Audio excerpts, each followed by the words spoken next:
Have a convenient group chat here. Okay. I'm so sorry to hear that. Well, at least our son is there to take care of her if it needs to. Seems like it can't be that bad. But Okay.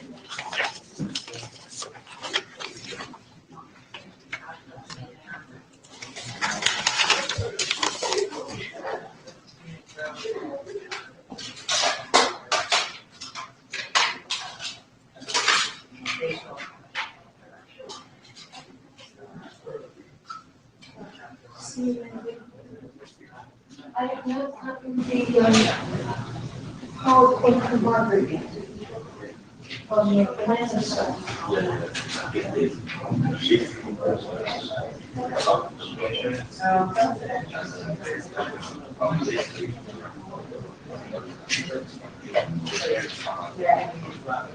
I just want to be hopeful that it's a really good launch. I just wanted to let you know I haven't seen it. Yeah.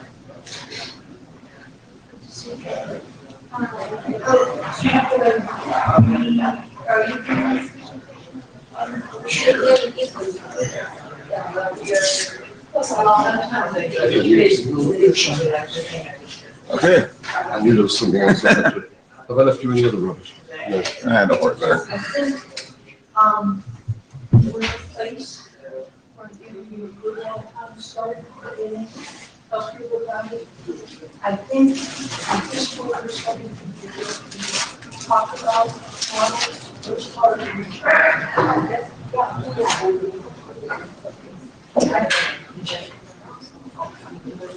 so, yes, we have to get through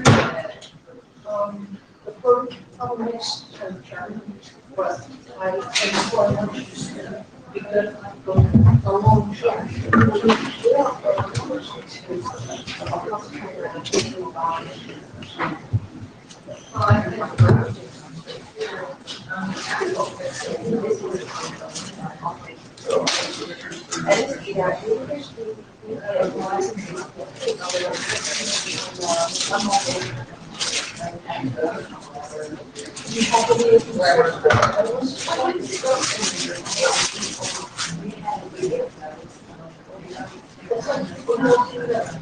What you do is it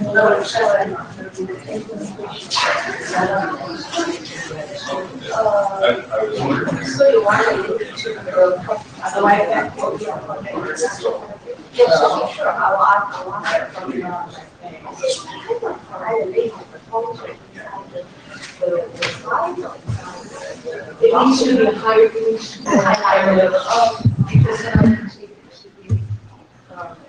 then I can take it to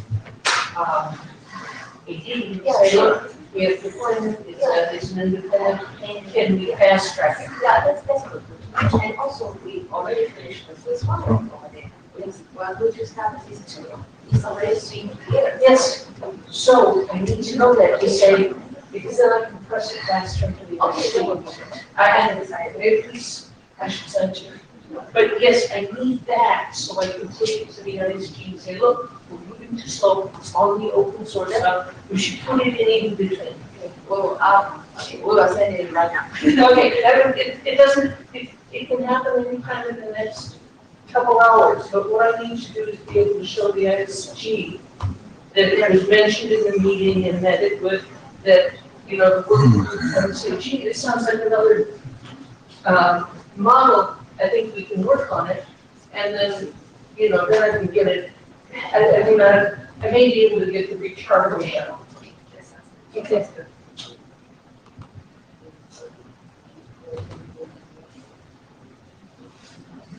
Hi, and Sue. Would you like this one? Come join us in the front or back, you wish. All right. It's just few minutes. It's quieter, huh? It's quieter.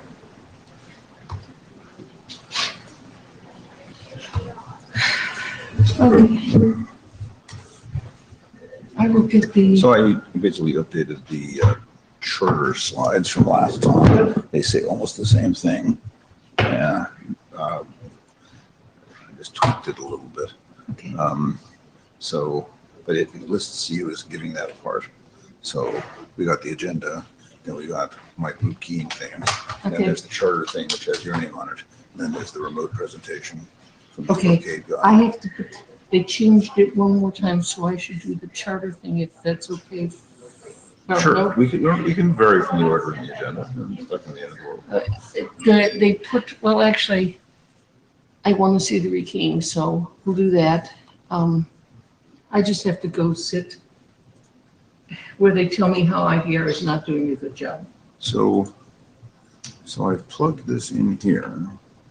I didn't notice it. Why is that? The projector is making light. This is a perfectly good adapter that I was using last week, Okay. and nothing's working. Why is that?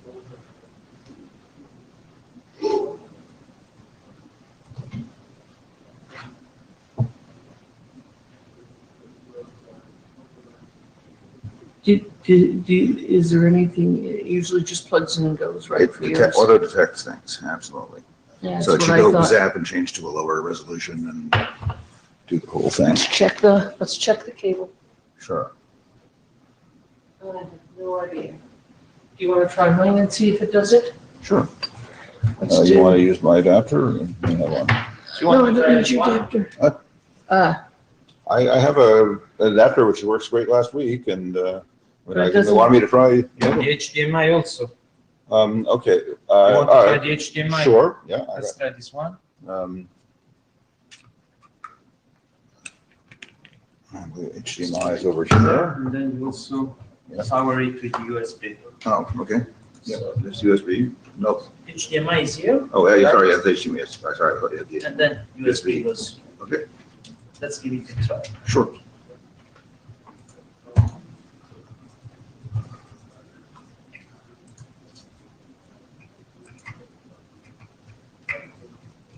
I mean, I do this all the time. No, it's not working. It's like they didn't make it, there's a gap between here and the projector.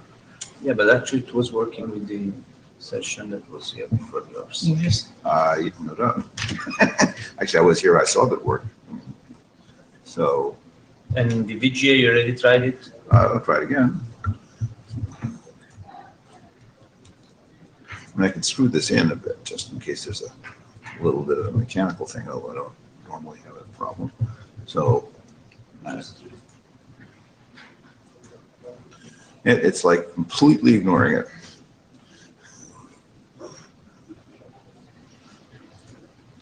the one for, We have technical problems, so there may be a slight delay. I thought the other video, guys. Okay, thanks. let me try and see if it works for mine. Sure. Okay, give me a second while I go and get all the, because you're so efficient, no slides were done on mine, but I should be able to. download Okay, all the current slides are uploaded, them. and so Just give me 10 seconds to, I search for Trill and find the string. But yeah, I had it here and then, Oh, okay. okay. Archive, download meeting, oh, I see. Is that gonna? oh, it's giving me the group B. Yeah. Why don't you just go to materials? Download them separately. There's only 4 things. It's not too huge. Go to the material, yeah, just, okay. There you go. That's a little out of date. If you go to the data tracker materials, then Okay. it's there. Let me go from there. I get it.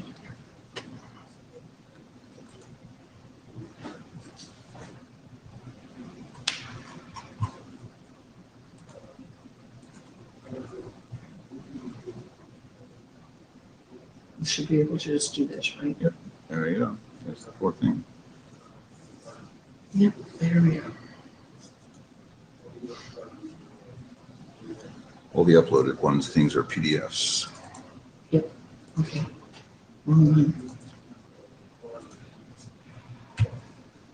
You know, I'm impressed that you did so much better at last year when you were on NARCO. I'm not quite as Uh, effective, I guess. I have my interview this afternoon.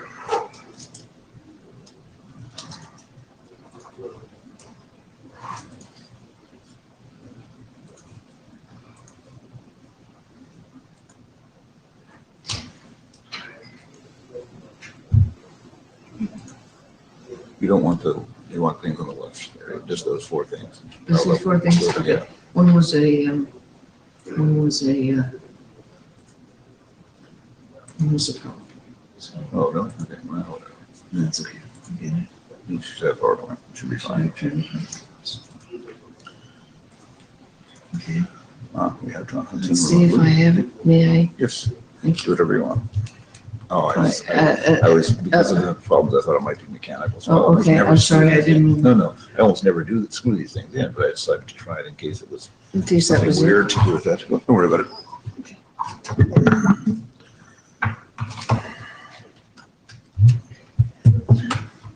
Okay. Look, Fantastic. Technical problems have been at least partially overcome. okay, so now all I have to do is get the double, you think I want a chance to double screen? No, we just want to go. Whatever you want to do, whatever you think will work. Well, I can't see it here, so.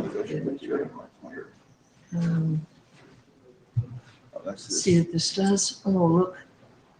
Second. Duplicate, that's the one. Now I can see it, okay. We start with the agenda and status. Right. Okay, and I should be able to get this. So,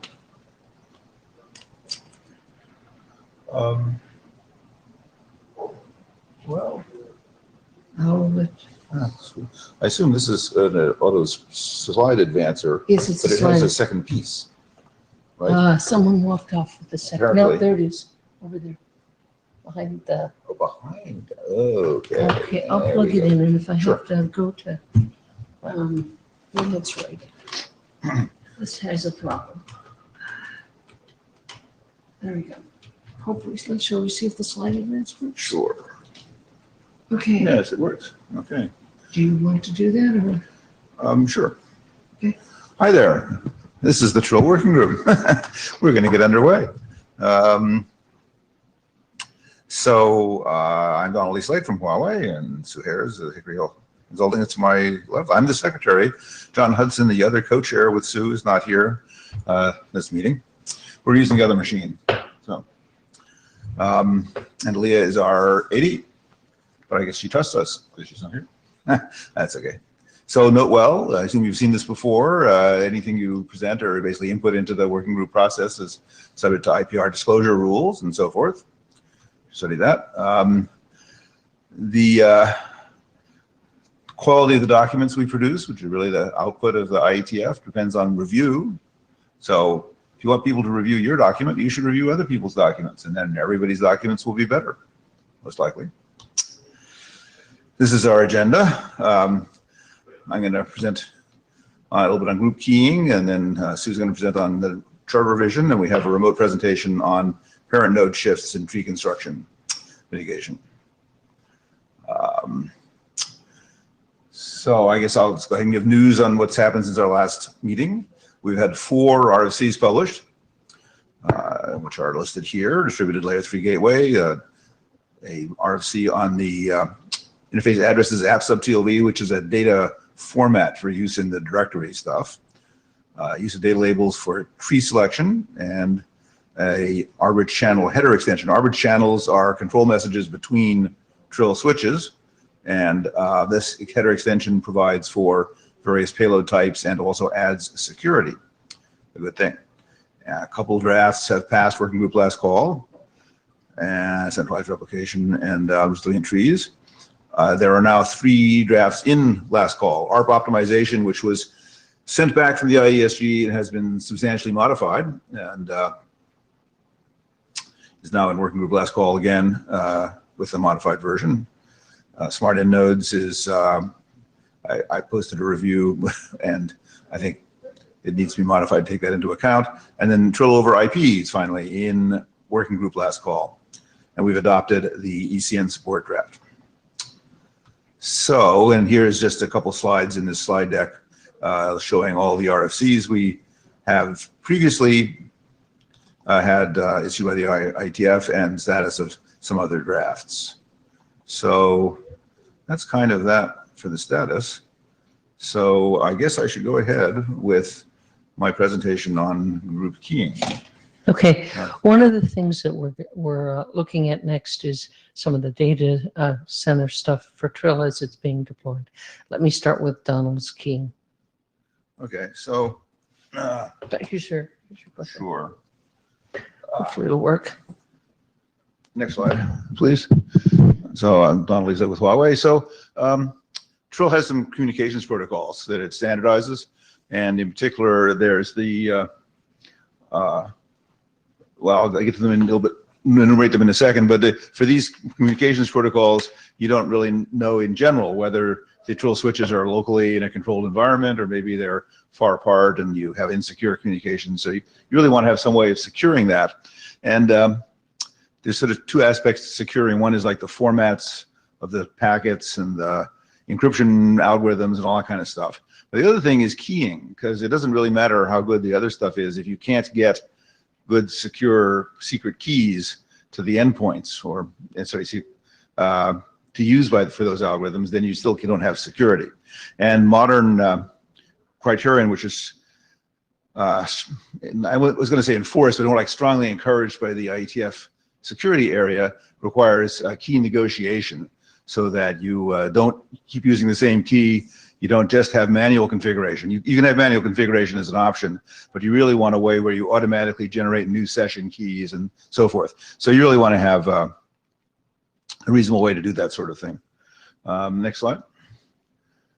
Two particular areas where Trill has some keying is Arbit channel messages, which I mentioned briefly earlier, which are typed control messages between Trill switches. And we're also just getting the Trill over IP through. So Trill supports IP encapsulation of the traffic between Trill switches, both the Trill control traffic and the data traffic. There are other kinds of links besides IP that Trill supports. Of course, you've got Ethernet, but Ethernet already has its own kind of security stuff. So we're really mostly worried about the communications channels that Trill has specified. So unicast is pretty easy. So you just have to get the session key to the endpoints. And typically, people have already figured out how to do that, kind of. So the existing RFC on Arbit channels, the extension 7978, adding security, just says it's use DTLS. DTLS has all kinds of really modern key negotiation. It's great. And similarly, IP draft says use IKV2. It has all the modern stuff. But this is really just point-to-point. Next slide. So multicast or broadcast kind of things can be more efficient because it decreases link utilization and decreases port utilization. It has advantages, but it's trickier for security. So Arbit channel facility is the way it's designed, automatically supports multicast, or basically to all the Trill switches that have advertised interest in a particular VLAN or fine-grained label. So it already has that built into it. IP, of course, has multicast defined. It's not always supported, but there are certainly, especially local networks, where support native IP multicast. So in those cases, you'd like to be able to use those facilities, and you'd like to be able to use them securely. Next slide. So there's like different ways you can try to do multicast security. Well, first is not really multicast security. It's just you send multiple copies to everybody. It's serial unicast. Two is where you distribute a secret key to all the members of the group, and they can use that to encrypt multicast or broadcast. And that's can be secure, but the more people that know the key, is slightly less secure.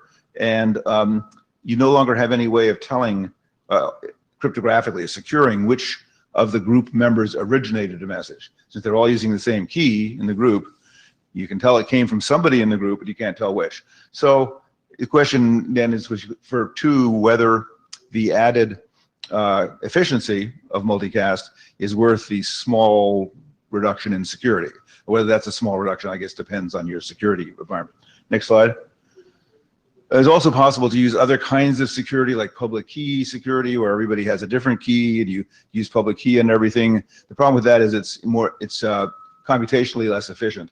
And I mean like many orders of magnitude. It could be 10,000 times as inefficient. So it may not be practical. And there are other kind of more complicated, exotic ways of doing things, which are not really too widely deployed. Some of them are standardized, but it's not too widely deployed. Next slide. So the idea is for Trill, which you can obviously do, if you have point-to-point security, you can obviously do the serial unicast, is to extend it to type 2. So if you have a network where the slight reduction in security, where you can't tell who originated a message is a problem, then you can always fall back to serial unicast, which will be secure. So next slide. So the draft Eastlake Trill group keying specifies a way to do to securely distribute a key from one group member to the other group members, so they all have the same key. You can use it. And there'd be ideas, there'd be a companion draft that would define the details of how to use that for Trill over IP and the details of how to use that for Arbit channels. And it's the facility, the group keying facility is designed so you can tailor it for other things too. So it's sort of a generic way to do things. Next slide. So it assumes you already have pairwise keying set up. If you're going to be doing broadcasts or multicasts, you almost always have unicast traffic between at least some pairs anyway. So if you set up point-to-point security, you now have a secure way to communicate, and you can use that for distributing the key. So in fact, the group key is effectively serially unicast to the members of the group. This is actually very similar to the way Wi-Fi or 802.11 does security. It has a group key for Wi-Fi multicast and things like that, and the access point serially unicast it to the stations. So it's very similar. And it assumes there'll be some details set up for each particular use, in particular how to tell which is the designated group member to originate the key and what kind of enveloping you need. Obviously, to send something over IP is a little different from sending it over an Arbit channel. So you need slightly different headers and trailers. Next slide. And it has key identifiers, so you can have multiple keys outstanding. You can distribute a new key and then send out a command to tell everybody to roll over to that new key, so forth. So I already have covered the last note there. Next slide. I don't want to take too much time because we started a bit late. So this is kind of just very generally what these messages in this group keying look like. They have an inner container, so to speak, which uses the AES key wrap. I probably should have put the RFC here. AES key wrap is there's an RFC which specifies it. It's actually really specified by NIST in the U.S. government, but it's a way of a multiple encryption using AES. And then you put as much as you can in there because that's the sort of the strongest protection. And then you have an outer container, and you put a minimal amount in the outer part so you can recognize what this message is about and what's going on. And that's secured using this point-to-point security you already have set up. Okay, this leverages existing point-to-point security. So that's sort of this orange container on the outside. And all the details, of course, are in the draft, which is draft name is in this presentation. Next slide. So this is just a 5-member group. So you have one designated node elected or determined in some way, and it basically sends keys, generates a key, and sends it to everybody. And then all these 5, each of them could originate a message either to all the members of the group or some multicast subset or whatever. So that's it. Any questions? Sorry if I rushed a bit, but I want to hopefully explain. Yeah.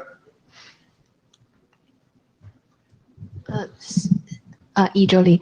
So is this group keying protocol hooked to the membership update? For example, there's a new member joining to the group and then leaving, or kind of. Yeah, there's material in there. If a new member joins the group, that's generally not a problem because as soon as they have secure communication to the designated node, then the designated node can give them the current key and maybe any future keys that it wants, and then that new member of the group can start receiving and transmitting. Fine. When a member of the group leaves, in general, what you should do is rekey the remaining members, because this person is no longer a member of the group. And you know, the draft, since it's kind of intended to be a general draft, it says that you should do that. But sometimes if you have a highly dynamic group with members entering and leaving all the time, it may be impractical to rekey that often. So you really have to make a judgment depending on the application. Okay, I see. And so certainly anybody who wants to review the draft and comment will be welcome to do so. And actually, for this draft, if you get a chance, guys, it would be useful to take a look at it. I'll try to take a look at it this next week, Donald, and go through it. Rekeying is important because when they're in the middle of the data center stuff, or when you're in the middle of deployments, having the group key secure and Donald's process is pretty effective. So because a lot of data center traffic or a lot of land traffic can get attacked, and this will provide quick rekeying. Yeah. It probably would have been a good idea for me to presented this to SAG at this meeting. I could maybe do that next meeting, if depending on. Isn't SAG on Friday? It's normally Thursday afternoon. Okay. So It it's would still be in- good. I mean, I guess see if they have any time. It's one other point out, but I don't remember what it was. Okay. Okay. So I'm going to go through the charter changes. Our focus has been from the AD to try to get things that make Trill deployed. What's missing? So remember, that's what happened. So we've done current charter, and thanks to Donald and John and all of you, we're making really good progress on it. The thing I'm always impressed with this working group is we click through things fairly quickly, and people respond in the mail with good reviews. So we're sort of down to the ARP reduction draft, which we've gone through twice, and the directory mechanisms are about there. So we're in a lot of review process, and we're doing this Trill pseudowires, and we've gone to the multi-level and multi-topology. So a lot of our initial work is done, but standardization for interoperability is getting the reviews all the way through. Now, the intercampus control plane stuff is pending, and we've been doing the security analysis. Interoperability has been requested by ADs to move to web, so we'll try to keep getting stuff. So the question that we're sort of looking is we've been adding ECN support and transparent mode to provide better input inside of the data centers. It'd be good to see if this really matters to deployments you're working with. And so we'd like some feedback, because we will do a final call here within a couple weeks for the charter change. And then what we've got, as to be specific, is we've added the ECN. We'll supply extensions for more transparent connections, and we'll specify to have more transparent mode. Excuse me. And then we'll specify to support other payloads such as IP. So please look at it, and we'll change the name. Please look at it. We'll post this new charter in a couple weeks. We're trying to get through all of our other reviews so we can just clear our docket. Some of it's stuck with the AD, but she sort of overloaded for a little bit while she was ill. So I think that's it.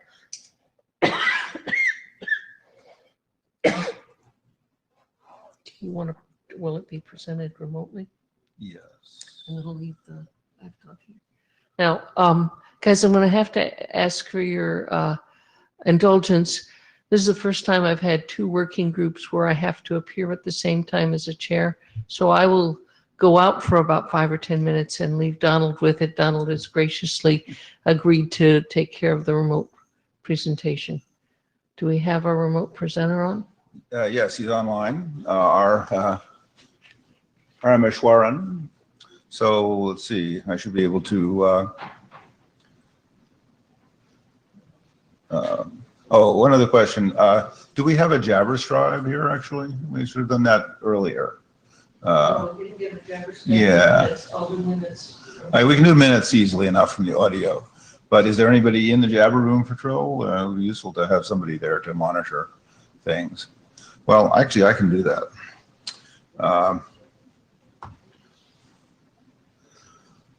Let's see here. So what I want to do is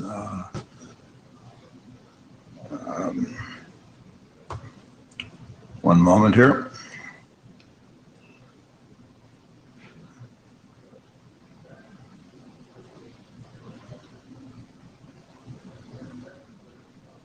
I did this, triggered this yesterday.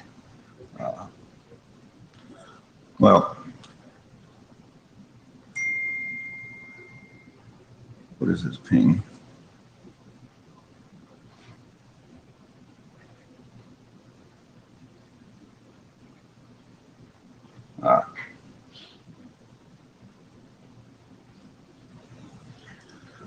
One moment.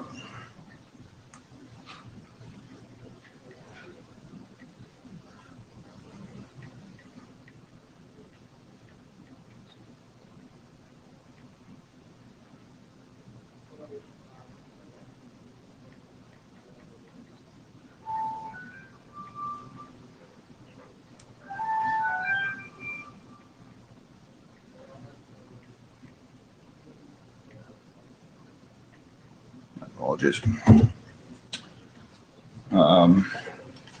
Okay, so I guess what I want to do here is, I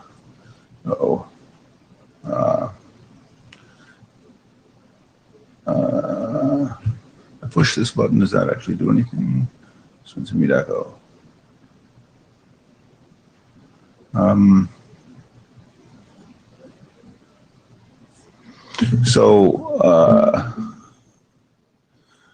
believe we want to get Meet Echo to have the remote presenter being displayed. I don't know if he needs to do anything to do that.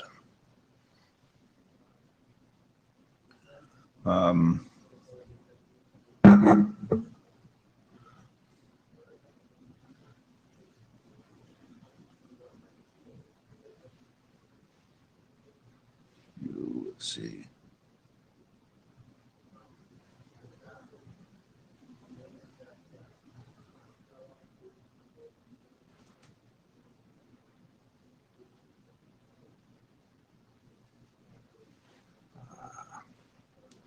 So here, well, anyway, maybe I should figure that out.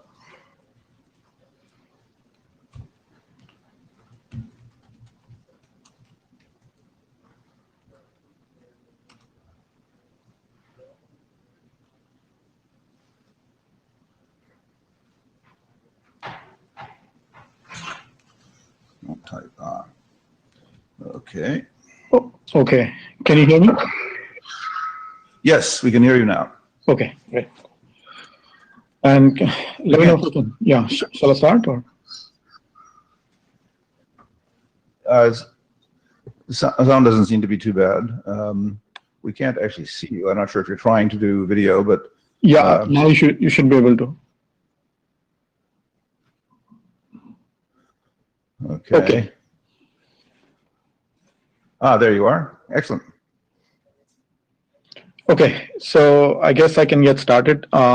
Basically, this draft deals with, the default Trill tree construction rules can create situations where for a particular node, the parent node might shift in certain situations. So it tries to offer two solutions for that, and basically we can go through those. My name is Ram Kumar, and I work for Brocade Communications. Next slide, please. You have it. Right. So the subsequent slides will basically give you a picture which explains what the problem is. But Trill's tree construction rules can create situations where the parent node for a particular child node will shift during tree construction, even if there is no apparent change in the links or the availability of the parent. So this draft has it proposes two different solutions to address that. And we can go through the logic of each of those. And so the motivation for this was that, I was aware of situations where customers were impacted by this and were looking for ways to solve it. So to that extent, I mean, basically, if this is important enough, then we can request adoption of this draft. Next slide, please. So, actually, you could skip to the next slide. That's fine. Well, yeah. So the problem basically comes down to this paragraph and this text in the draft and with the correction in 7780. So if you have a node, when you're pulling the node into the SPF tree, if the node has, let's say, P parents and you're constructing tree number J, then the rule basically mandates that your parent selection will be J minus 1 mod P. This will be the index of the parent, where the parents are arranged in ascending order of 7-byte ISIS octet ID. So next slide, please.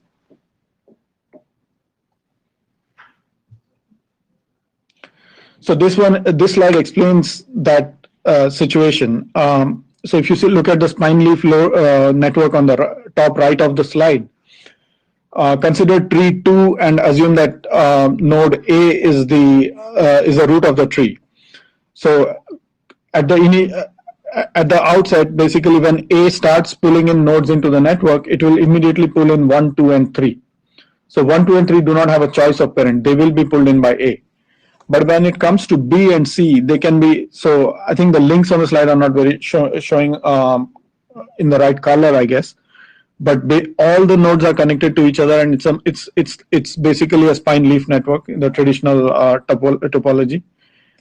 So, but when it comes to B and C, you have a choice. Basically, they can be pulled into the SPF tree from node 1, from node 2, or from node 3. And for the purpose of this discussion, assume that all the links have the same cost. So, B, for example, will be reachable at a cumulative hop count of 2.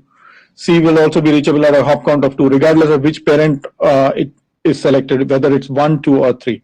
Next slide, please.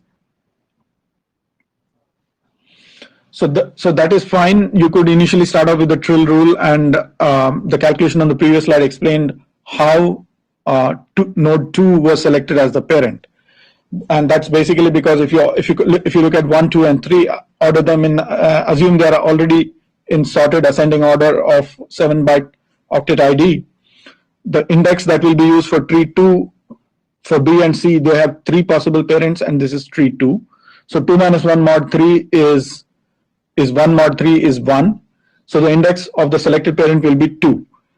Now, and that's why 2 was the parent for B and C in the previous slide. I hope that was clear from the links. Now consider what happens if node 1 goes down. So when node 1 goes down, the picture of the parent selection changes.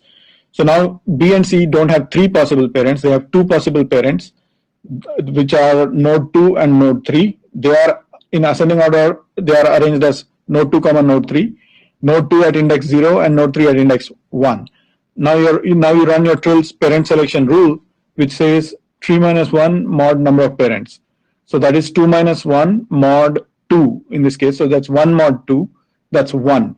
But now the node at index 1 is no longer node 2, it's node 3. So B and C's parents shift from node 2 to node 3. This is unnecessary because node 2 never went away. It's healthy. Its links to B and C are healthy. So there is no reason for B and C to change its parent. And this can cause some amount of disruption in the network depending on how you have striped your VLANs. Not only from the not only just from the links themselves changing. There can be other ways in which more disruption is possible. So next slide, please. So the first approach that the draft takes, it gives 2 different solutions. The first solution is that you can use affinity sub TLV to solve this. So stated simply, basically the node that wants to maintain the parent bindings sends out an affinity sub TLV naming the children that it wants to hold on to across the network change events. So if you go back to the previous slide, the node, actually you can go to the next slide, that's fine. If you go, no, actually skip to the diagram, the following slide. Yep. So in this case, what happens is in the same situation, before node 1 goes down, node 2 sends out an affinity sub TLV to all the nodes in the network as part of its router capability or the multi-topology router capability TLVs. And everybody knows that 2 wants to bind to B and C. So the way this is framed in the draft is that you must have a CLI option on node 2 stating that the operator wants this node to be sticky for its children. So the way at least I envisioned it in the draft is that you have a loosely stated stickiness in the sense that you don't say node 2 has to have these children as its sticky children. You just say that node 2 is sticky. So so node 2 initially starts off by publishing the affinity TLV, and I mean I think the draft talks about the first tree construction using default Trill rules, and then subsequent ones using the affinity TLV. But you could directly start with the affinity TLV too. But with the loose binding, the way it works is that node 2 doesn't like try to hold on to B and C under all possible cases. It disregards the Trill rule. It also disregards affinity TLV and tries to see whether it can potentially retain the children that it had in prior iterations as part of natural tree formation. So links may come up, links may go down, nodes may come up, nodes may go down. The situation in the topology can change. But if 2 remains in contention for the same set of children, it tries to hold on to them by continuing to send out the affinity TLV. If it reaches a situation where it cannot send it can no longer be the parent for those children, or if the parent-child relationship inverts because some links went down and B and C are now pulling 2 into the tree as a child, then in that case it will retract it. So the node that is sticky publishes the affinity TLV, the other nodes blindly honor it, and if there is any if it is not possible to honor the parent-child relationship, 2 retracts the TLV. Next slide, please. So the second approach deals with this very differently. I mean, it uses a modified version of the SPF algorithm where if you can pull out multiple, when you're pulling nodes into the network, into the SPF tree, if you can pull multiple nodes, if a node can be pulled by multiple parents at the same cost, then it allows you to insert a policy filter which allows you to choose the node. So now that's one part of it. The second part of it is that how does this help with the previous problem? Well, you make the policy filter choose the parent that you had in the previous iteration of the tree. So in this case, everybody starts off with Trill's default tree computation with the Trill default rules that are stated previously.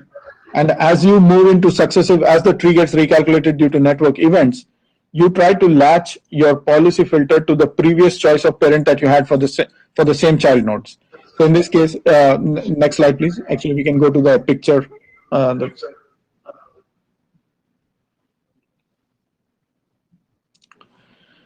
So if you take the same situation with this approach too, so the initial tree construction happens with Trill's default node rules. Then later in subsequent tree calculations, when node goes down, everybody has access to what the tree looked like when node 1 was up. Now they use that and feed that into their policy filter, and now with the modified SPF algorithm, when they construct the new tree, the B and C will automatically get pulled in through 2 because they were in the previous snapshot. Because in the previous snapshot, they were pulled in through 2. So can you go back one slide, please? So, but the challenge with this approach is that you're using something like a time latch, and basically this is happening in a distributed fashion across all the nodes in the network. So everybody has to agree on what the previous snapshot looked like for this approach to work successfully. So in general, that's a little bit hard to do, but what you could potentially do is leverage the fact that by the time you download your routes to hardware, every node in the network has to agree on what the tree looks like. So by putting it near that hardware download trigger and by dampening it sufficiently, you should be able to make this work. But even then, probably it will work best in like small or medium-sized networks. Can we skip to the slide after the next one? So between the two approaches, I think approach A is more preferable because it's much more predictable. Affinity sub TLV is well understood, and I mean it's known to work. The only consideration being that if somebody else has a patent on approach A, then we need to think about it. neither of these approaches has any IPR at Brocade. So that's about all I had. Any questions?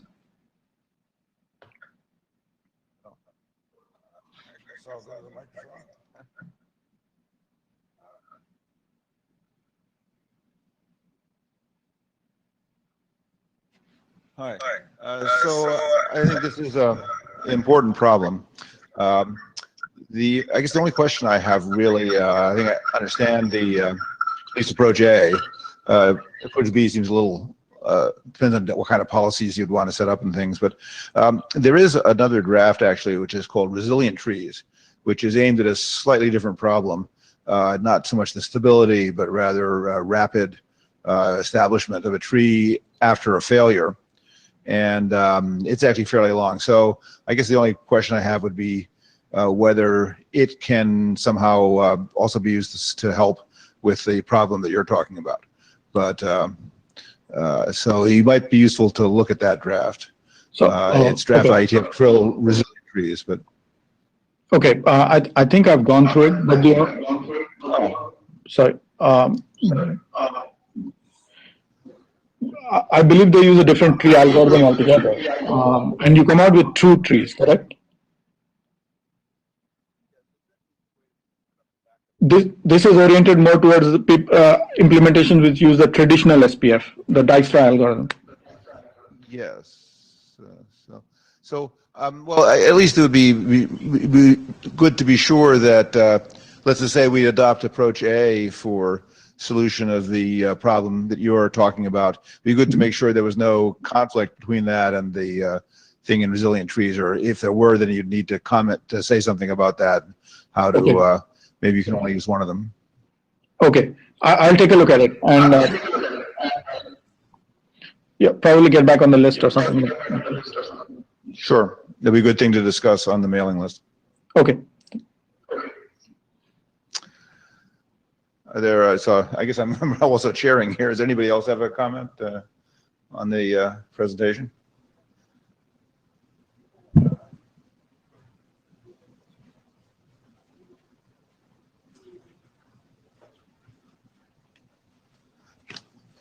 Okay, I'll thank you for the presentation, and I guess I can push the red button here. Let's see.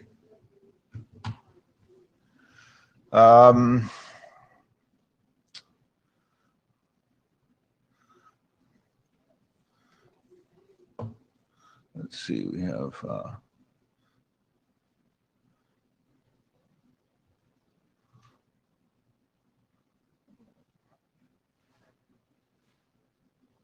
I'm not sure how to get back to the agenda, but the agenda really only had like one more slide.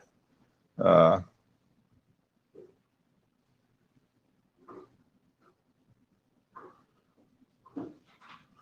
this should be able to. Here we go.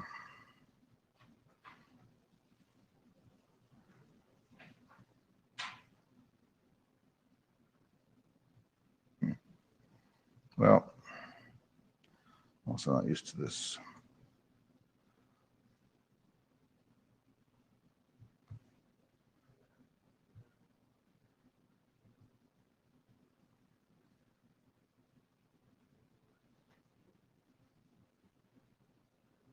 So we did want to I'm just going to very briefly go over the milestone situation.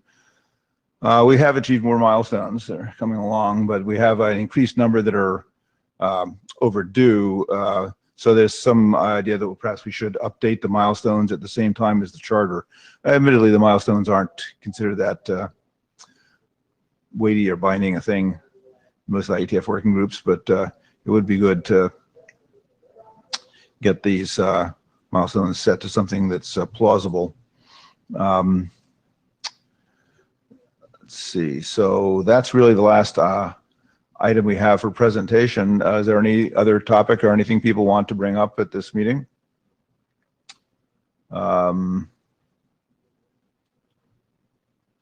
If not, thanks everybody for being here, and I guess the next meeting is in Chicago.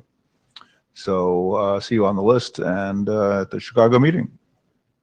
Yeah.